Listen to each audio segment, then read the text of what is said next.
নলবাৰী জিলাৰ উপৰক্ষেত্ৰী মৌজাৰ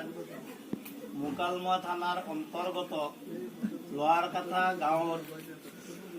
মহম্মদ মুকিব আলীৰ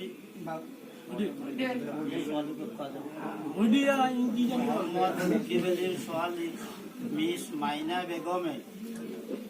50,501 টাকা মোহৰ ধাৰ্য কৰি 501 টাকা হাতে তুলি লৈ একে জিলা একে থানা একে গাঁৱত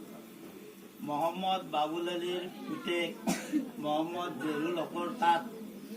মহম্মদিয়ান সৰাসৰিয়ত আইনমতে তেওঁ ইজাব কবুল দিছে, সন্মতি দিছে। নাই এইটো পুৰা আমাৰ অ'কে পুৰা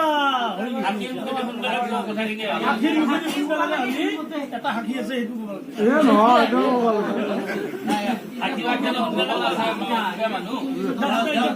আমাৰ আমি সাক্ষী উলিয়ালো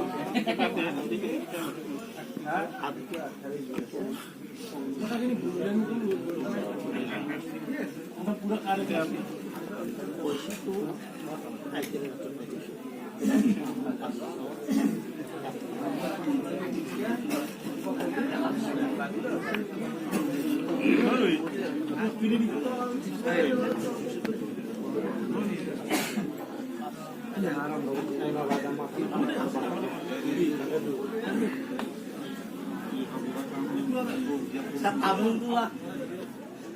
আমুল তো কিন্তু বল